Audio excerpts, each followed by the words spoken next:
Welcome to the Great Detectives of Old Time Radio. From Boise, Idaho, this is your host, Adam Graham. If you have a comment, email it to me, box13@greatdetectives.net.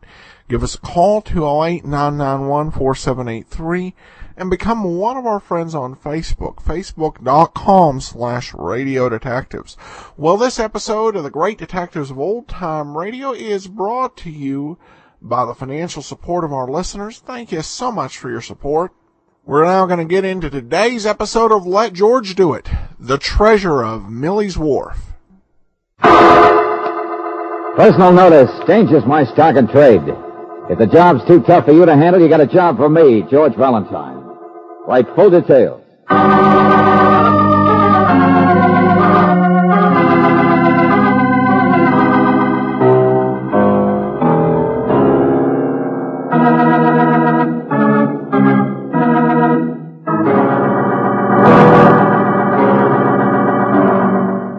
Standard Oil Company of California, on behalf of independent Chevron gas stations and Standard stations throughout the West, invite you to Let George Do It.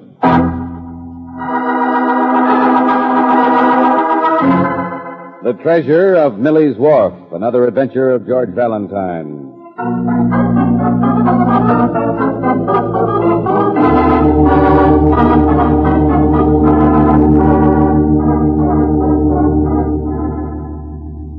Dear Sir, Mr. Valentine. Dear Mr. Valentine! Oh, but what will I say? What will I write? How can I ever tell how exciting it is? This is the town of Millie's Wharf. Yes, Millie's Wharf. And, dear sir, my name is Millie. And as my fourth husband used to say... Valentine! Shut up, you skinny, cockeyed, brainless bird! Oh, now, did I hurt him, little feelings? Poor, dumb little parrot. Can't talk back. There, Cupid. Cupid! Shut up, you skinny cockeyed brainless bird! Dear Mr. Valentine!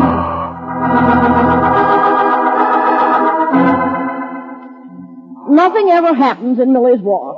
At least not since my last husband died, and that was years ago. Nobody of any importance lives here anymore, but here we are, situated on the historical old bay of Islands. Yesterday, when I was gone picking blueberries, my parrot, whose name is Cupid, and who steals things and whose wings ain't clipped so he can fly, stole something. I don't know where he got it or how, but it's a map.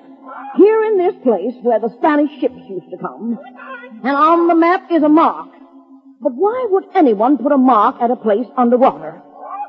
Yes, out behind one of the islands where it's easy to fathom. On this map, there are arrows and directions and a great big red X. Shut up!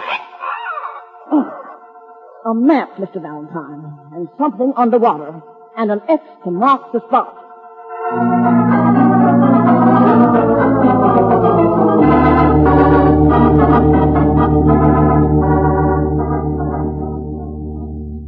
Well, but it's only a torn piece of notebook paper, the kind you buy in a 5 and 10. I know. And the red is just pencil, just ordinary pencil. I know. I certainly don't see anything to get excited about in just a... Mr. Valentine, why should anyone draw such a map? Well, to locate a shoal, maybe. You said it was shallow out there. 20 or 30 feet, but no. Maybe somebody wanted to remember a place to anchor. Hasn't been a ship in the bay bigger than a snipe since my second husband went to the bottom in a lumber scow. Exciting, ain't it? Now look, Millie, so your bird wanders around the wharf picking things up, so he gets a piece of paper with scratches and arrows. Azimuth readings, compass bearings, so whoever drew it could find the place marked X again. Oh, that's the way it looks, but... Now, Mr. Valentine, tell me, why would anyone draw such a map, huh? Oh, maybe somebody was out fishing and lost his wristwatch and wanted to mark the place, that's all. Just because there's a lot of legends about this bay. There are ships sunk here, lots of ships. In this book. Now, when Henry Morgan sacked the city of Panama in the year 1600-something, there were Spanish ships that fled to the north. And lots of them big galleons was just simply loaded down to the gunwales Hey, Millie, look, I've heard how the suckers used to come flocking to this place looking for buried treasure. And so did you, didn't you? The minute I wrote the letter, just 'cause I need the help of a red-blooded man who I came here to tell you not to spend time and money trying to get in on whatever somebody else has already found. There now. You said it yourself. Somebody's found something. That's what the X is. Somebody's found something and marked the place so they could come back. But we're going to beat them to it, you and me, Mr. Valentine. What? It's finders keepers, ain't it? So here's what you do. Now, there's a long drink of water, owns a little store and hotel down the road. Now, his name's Uriah Jenks, and he's about as wide awake as a barnacle. But he owns a little rowboat, you see? Only one around here, and he never uses it. But you're going to borrow that boat, and we're just... Wait a minute. Slow down, Millie. Huh? You mean you expect me to row all the way out just to take a look at that place marked X on the silly piece of paper? Oh, you row fast, 'cause now I'll show this bird, the parrot. Come on in here. You what? Been bandaged and put in a cage ever since I come home and found him last night. Oh, yes, I had to. My poor little Cupid who stole the map. Only look at him, Mr. Valentine, at his wing. Now, you're not going to tell me that X isn't exciting and important when the same day he was innocently stealing the map, my poor little bird got a hole in his feather. Yes, somebody shot at Cupid with a gun.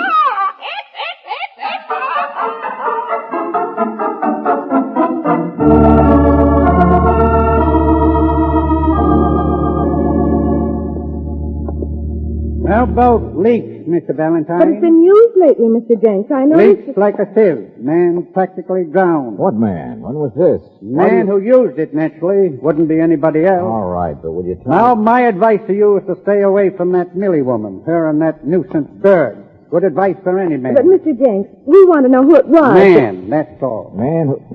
Oh, go on, let's hear some more. Just rented it for the day. Come in the night But before. where did he take the boat? I mean, George, he might have been the one who went out and He drew bought that map. some red pencils. I know that much. Uh-huh. That's him, all right. Now, look, what's his name? Come in night before. Yes, sir. Windy night it was. I remember that. Just a man. Short he was. Stocky. Just sort of there he was at the door. Middle of the night. But didn't you ask him anything about Spent himself? the next day out in the boat. That's all I know. Oh, brother. First it's a parrot with a map, and now it's a mysterious stranger in the middle of the night. Leave well enough alone, I say. What's mysterious? The man's name was Laver. Dr. Laver. You know how I found that out? He signed my register. See?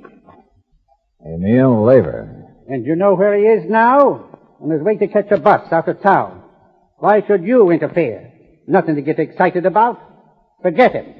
Forget the whole thing.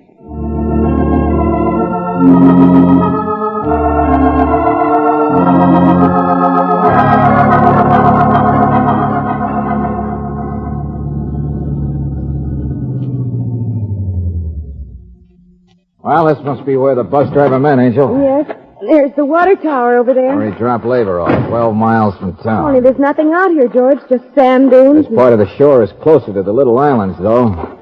Sure. Look, here's the tracks where the bus stopped. And the tracks of a man, George. Huh? Back to Laver. Come on, they cut across the sand. Well, at least he doesn't have a wooden leg, does he? But I bet he has a patch over his eye or a Look, see, there's bandana. a perfectly logical explanation for all this Robert Louis Stevenson stuff. That's why I want to find Laver before I go galloping out after an X. What is it? This logical... I don't know. I'll ask him. Oh, there's the water.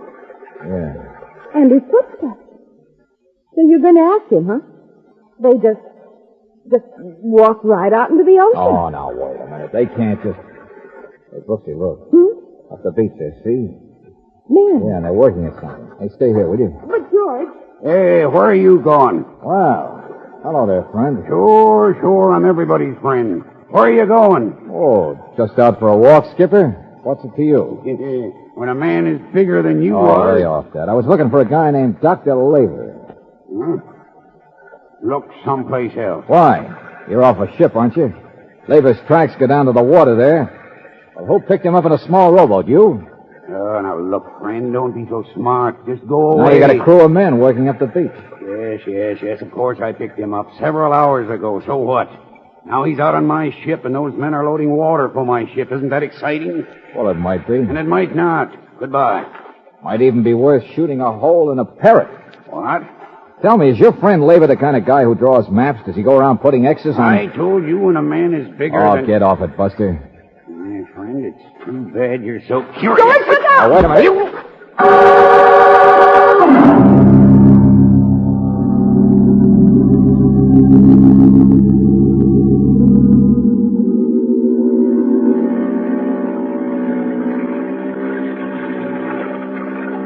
But they just went off and left you, George.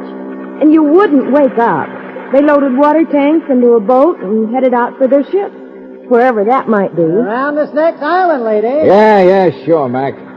Hey, can't you crank a little more speed out of this outboard? We're doing all right. Turn in just a second. Daylight now. George, it's crazy to go banging right back out here. I'm all right, Brooksy. I tell you, I'm fine. I just slept through a couple of reels, and I want to catch up with that captain. But why? He's still bigger than you, and nothing has actually happened that you know he's mixed up in. Well, maybe I just want to see that X underwater. And between the ship, as soon as we get out of the line of those trees. How do you know how exactly where this boat's anchored? Because I come out during the night, that's why. The night? What? Yeah, I'll hire up for anybody, mister. Millie and that sleepy-colored Jinx over at Millie's Wharf. So what did you think I was doing over there with my outboard anyway? They gave me a call. I brought them both out here and then left him. Rather, I did miss a lot, didn't I? Half the feature. There it is, George. Yeah, that's her. Nice tub, ain't it? Yeah. And with practically everybody on board now, huh? Say, what's all that funny rig, you know? Oh, not sure. Diving, I think. Diving? Oh, I don't mean real deep-sea stuff. But there's lines running down there, see? And, well, that's the pump on deck. George, so it is a Yeah, hey, crazy look, somebody's been below just now, just coming up. Look, a skinny guy in a helmet, see? Yeah. I wonder what he found down there. I wonder what the X really is.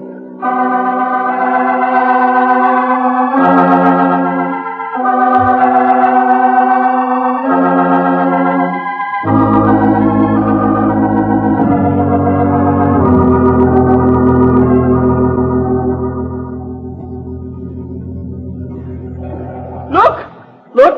I found it. It's there. Emil, where are you? Leave out. Hey, wait a minute, friend. Oh, of course. Of course. So glad to have you aboard, Mr. Valentine. Oh, excuse my trunks, Miss Brooks. You see what I'm diving. Let's see what you found, Professor Schmidt. That's what interests me. Yes, our last trip we should get it. Down amongst those rocks, I knew we would. They're dangerous. They're so big. Look. You see? George, look what he was diving for. A lobster. Oh, no, Miss Brooks. No, not just a lobster, a type of crayfish. Yes, certainly, but up and down this coast we have chased, looking but never finding this exact specimen. You mean that's what you're here for, crayfish? Hey, what did you get? Look at him, Emil. Isn't he a beauty? Oh, I'm sorry. Permit me. Dr. Emil Lever, Miss Brooks, Mr. Valentine. Hello. Yeah, Emil is the other half of our little expedition. Expedition? Yes, he's the marine botanist. Crustaceans are my specialty. Harry, I think Mr. Valentine had a little different idea about our mysterious presence. Huh? Yeah, I've talked to that old harpy, that Millie. Oh, yes, that nonsense. Yes, I know. Oh, but now see here, Emil, I found another one of those. What? Mm-hmm. I haven't scraped the stuff off. Now, wait a minute. There. M-L... Hey, wait a minute.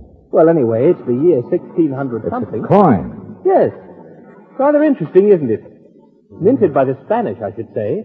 I think it's called a doubloon. Oh, now, wait, let's get this straight. You guys are a scientific outfit, but you turn up Spanish coins. You make a map with an X on it. Now Mr. tell... Valentine, please, there's an And explanation. the captain of your boat takes a poke at me. Let's get him in on this explaining, too. Of course, be patient. I suppose he's one of the eager beavers who jumped to the rail the minute that word doubloon came out. He's somewhere, perhaps in his cabin. George, there's the captain. There's enough light so that you can see now. X marks the spot, all right. What? In the helmet. See the helmet underwater. He's down there, George, down on the bottom, only the way his arms are moving, he looks more like he's dead.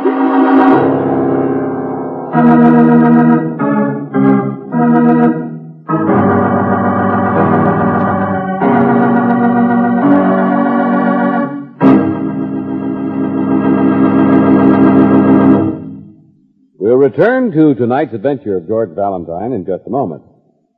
One of these evenings, you may have some friends over for canasta. Comes midnight, and you want to drive them home. But what's this? First, your car's hard to start. Then it kind of hiccups down the avenue. It has no pep in traffic, and it pings on hills. Better your friends had walked than be embarrassed like this. But seriously, if your car does act like this most of the time, it may be the fault of gummy gasoline. Most raw gasoline contains impurities that form gum. Then the gum gets into the fuel line, carburetor, spark plugs. To avoid this trouble, depend on Chevron Supreme. It's the gasoline that's super refined to get rid of those impurities which could form gum. That's why Chevron Supreme gives faster starting, smoother pickup, ting-free power on hills. And that's why folks say Chevron Supreme gives them that new car feeling. Try super refined Chevron Supreme in your car tomorrow. Get it at standard stations and independent Chevron gas stations where they say and mean, we take better care of your car.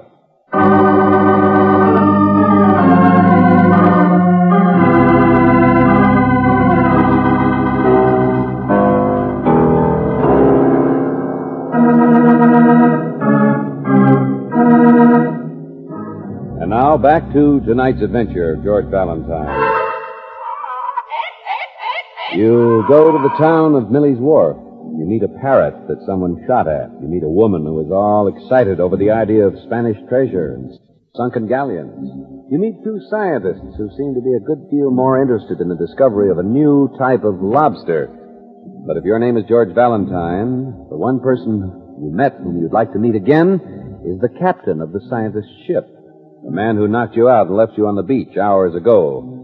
Only now, in the water below you, the captain has just been found. He's wearing a diving helmet, but from his appearance, he's dead. Grab these lines. Pull him up. Hurry now. Get that winch going.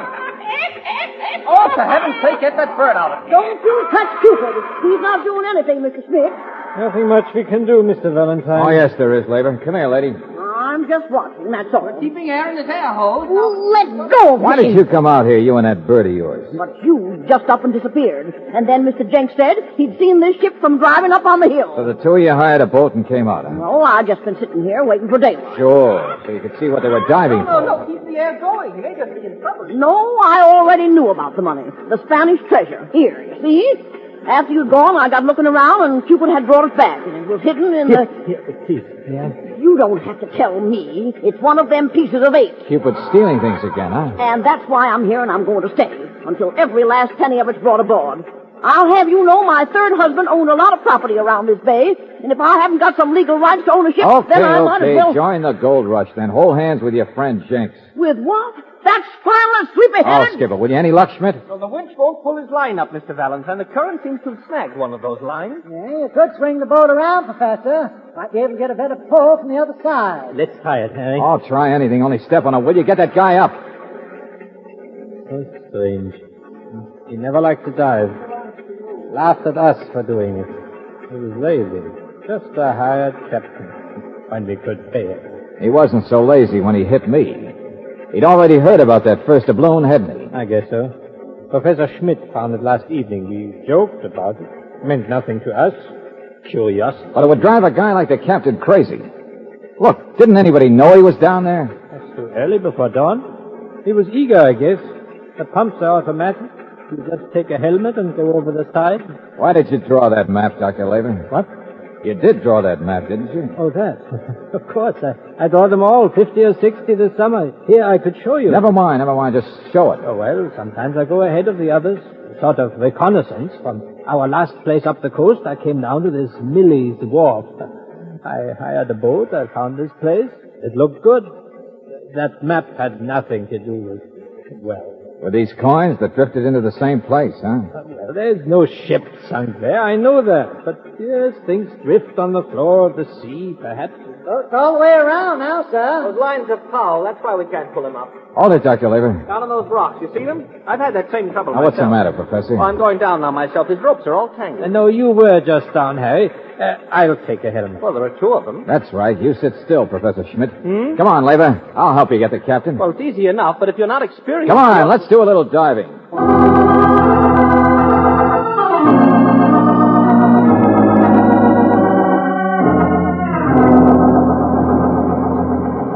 George, can you hear me all right? Yeah, sure. Feels a little silly being lowered like this. These weights on the sandals. Well, the professor didn't want you to just climb down, but it's only 35 feet or so, he says. I know. To me, it looks like 70. Boy, it's sure getting darker. Can you see him yet, George? Yeah. I'm dragging these lines. It's a little hard. Well, don't get them tangled on the rocks like he did. Now, just take it easy, Miss. This is so shallow you can kick the gear off and swim up. The captain couldn't do it, could he? What? I didn't say anything. Wait a minute. George on the other phone. Dr. Laver says there's nothing wrong with the captain's line. Looks more like he fell and then they got tangled. Yeah, I know. Laver's right beside me. He's pointing. Yeah, I can see. I think he's right, Angel. George, you get there already? George? Captain's dead, all right, Brooksy. Oh. I don't know what could have gone wrong. The air's still pumping into his helmet, but it's all crooked. Water got in, too. You mean he drowned? Yeah, I guess so. Nothing else wrong with him, though. Looks more like he fell, and that knocked his helmet cockeyed. I mean, I don't know how a man could fall underwater. It's all slow motion. Unless he was...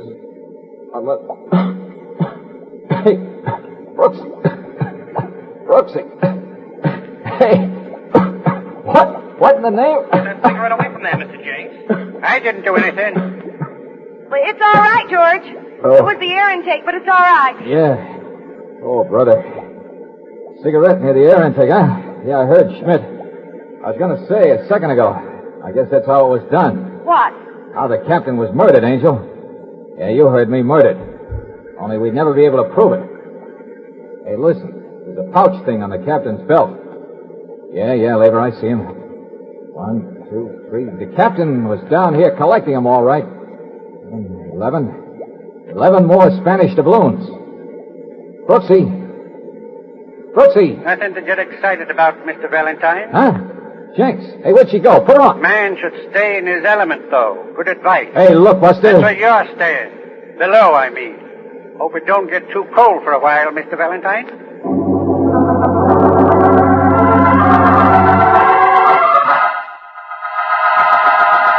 That gun down. Put it down, I said. For heaven's sake, Mr. James. Never mind, Professor. It won't go off. Uriah Jenks, I'm warning you. Won't go off unless you open your mouth, Millie. Close it. You worm-turning chiseler. You've got no more right to the frame. Millie, I warned you. Any more of your chatter, and you'll have powder burns like that pesky bird of yours did. And if you don't shut him up, I'll get my aim better and hit him. No, you're the one. You shot at him. Uriah Jenks, stop it, both of you. That's what I say, miss. Words are a waste of thought. Can you hear me down there? Hello? Of course, yeah. Harry, what's Applies going on to up you, there? too. Just listen. We got a treasure now. A few piddling coins. We've stumbled into something may turn out to be bigger than Fort Knox. And all I want's an agreement, fair and square. Now's the time to make it. Now, isn't that reasonable, Mr. Valentine? Well...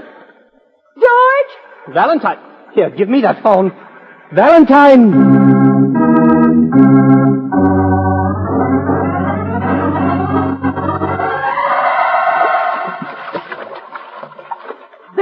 On the surface. Hey, throw me a line, will you? Hurry up. No, here, I've got you. What happened? Oh, you got out of your helmet. Here. Thanks. Yeah, it's like being thrown out of a jack-in-the-box, Angel. No, I'm okay. Well, hello, everybody. Oh, George, this crazy Mr. Jenks. He shot you with Mr. Valentine. He admitted it. All right. He's got a gun. Leave him alone. George. Sure. Just hold it steady, friend, that's all. You know, I kind of like you, Jenks. You give me ideas. Well, if that ain't... So you shot at the bird, huh? Nothing to be ashamed of in that. Hess stole that coin and the map from the rowboat the other day. Seen him do it. You got the fever bad, haven't you? Mr. Valentine, Laver is still down there. Yeah, he's all right. On the phone, isn't he? Professor, how'd you guys get along with the captain? Somebody said you didn't pay him very often or something. Oh, no. We did owe him money. He was trying to get possession of the boat, but really... I met the guy, not very pleasant, I can imagine. Here, let me have that phone. Well, it doesn't have anything to do That's with... not your idea, is it, Laver? Laver, can you hear me? Of course. I will come back up to deck. A helmet, couple of lines, and a phone. Be almost impossible for an able-bodied man to get in trouble down there. And he could always get out the way I did. Unless his lines were really tangled, which the captain's weren't. Let me have that cigarette. George, you said the If air you're intake... smoking, it's easy to make a man cough down there. Like this. What is this? Oh, I'm sorry, Doctor. I'm coming on deck. Oh, now there, that's better. But a cigarette isn't enough to kill a man, even if he choked and had trouble with his helmet. You have to stand up in one of those helmets, though, don't you? To really keep the water out. I'm coming up. You're not coming up. Not even the way I did. What? I was dragging the lines for both of us, remember? For the time being, you're with the fish, Buster. I tied your lines. You're crazy. I want to try a lot of things in front of this air intake. Maybe I can tell by the way you act what you used on the captain. Was it formaldehyde? Gasoline? Ether? Valentine, what do you think you're That's trying... how you killed him, wasn't it? How you made him pass out down there so he'd fall and drown? Fairly shiny coins, too, aren't they? Where'd you get them, a museum? What are you talking Well, about? a man couldn't dive down that deep from a rowboat and get a coin, could he? So where did the parrot steal that coin of his along with a map? Oh, and he's been bandaged ever since that day, so he couldn't have wandered around to steal it since then. Valentine, please let me... So if you had a coin that day, you didn't get it from the bottom of the ocean, you brought it here. You brought all of them here. Sure, and the map makes more sense that way anyway. You draw a map when you bury treasure, not when you dig it up. I always do them. I told you. I located the Skip place. it. You salted the ocean like you salt a fraudulent mine. And why? To get that loud-talking captain who'd never do any diving himself down there.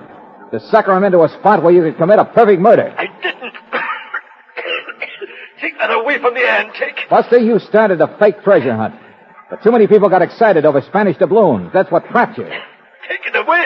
I can't breathe right when you... Keep talking, friend. We'll be down to get you in a minute. But we'll haul up a confession first.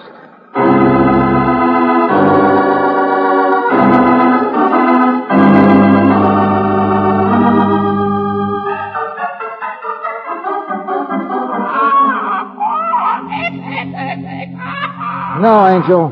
There was no gold in that bay. Laver admitted it when he wrote his confession. Stole 13 doubloons from a collection up north. Did he ever explain why he killed the captain, George? Well, he hated the guy.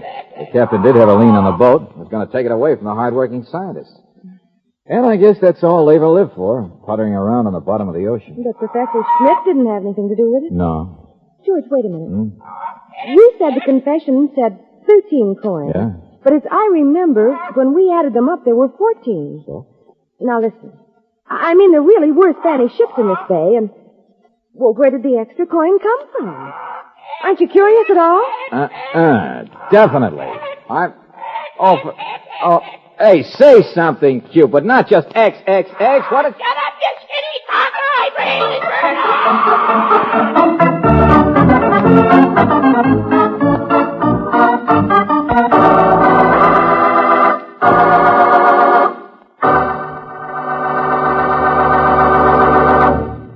When you go on a vacation, you usually plan on spending a certain amount of money. But here's a way to enjoy your motoring trip and save money at the same time. Before you start out, have your car's crankcase drained and refilled with RPM motor oil. First choice where driving's toughest. And have your car's oil filter inspected. By keeping grit and dirt out of your precision-built engine, the oil filter is a real money saver. But if you use clean, fresh oil with a clogged-up filter, it's just like throwing money away. Start your vacation trip with a new Atlas Micronic filter element, and you'll be money ahead with a cleaner engine. This low-cost Atlas Micronic filter element traps all the sludge, all the abrasives, right down to particles as tiny as 39 millionths of an inch. How about doing this tomorrow? Get an Atlas Micronic filter element at your standard station or independent Chevron gas station, where they say and mean, we take better care of your car.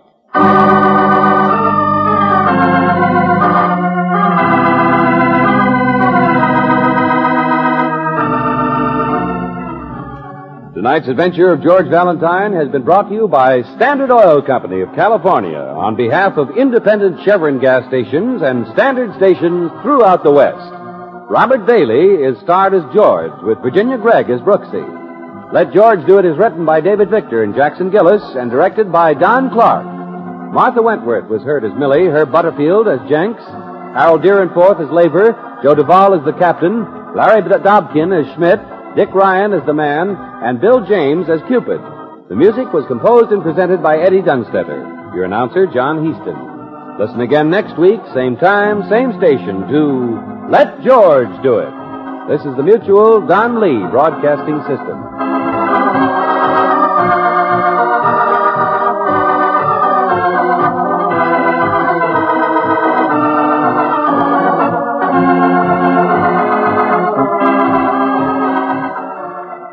Welcome back. This was, I think, another just great example of a classic mystery. You've got the treasure map, and even a parrot thrown in for good measure. And also the drama of someone using the diving equipment of the era as part of their plot for foul play. I do wonder if anyone has ever tried anything like that with the air hose and diving equipment outside of the minds of mystery writers. Well, now we turn to listener comments and feedbacks. This one is an iTunes review. Typically, I listen every night before I go to bed, but tonight I can't get any of your podcasts to download. I've checked others, and they work just fine. And hopefully nothing is wrong, and they will be working soon. I can't wait to start listening again. Well, I'm sorry you're having that difficulty. There's no problem on this end with the podcast being available. It may be an issue with your particular connection or computer setup. There are things you can try, such as subscribing and unsubscribing from the podcast. And if on any day you're having trouble downloading today's episode off of iTunes, I encourage everybody just go to greatdetectives.net, where today's episode is always available for you to download. I would add, just to make sure that people are helped if they're having an issue, that leaving an iTunes review to point out a technical issue may not be the best way to communicate, because I can't get back to you. If you email me at box13@greatdetectives.net, or you go on Facebook and mention it, then I'm going to be able to respond to you pretty quickly. And I can say, this is just a general issue with you, or I can realize there's a system-wide issue. Leaving that kind of information on Podcast Alley and iTunes ensures that about 8 days later I can answer your question on the show. But if you're not able to download the show, it's not going to help much. So just to make sure, if you do run into a technical issue, email.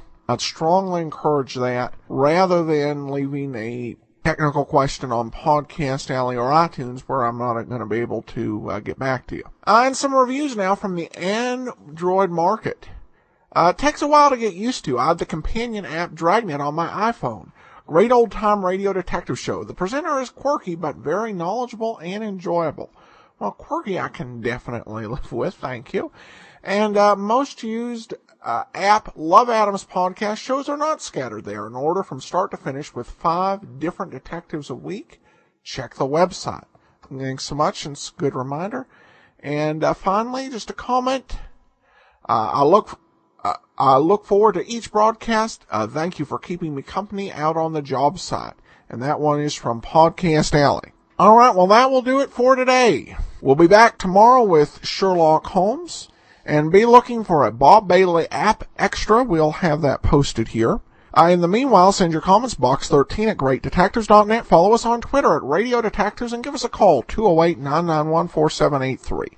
But from Boise, Idaho, this is your host, Adam Graham, signing off.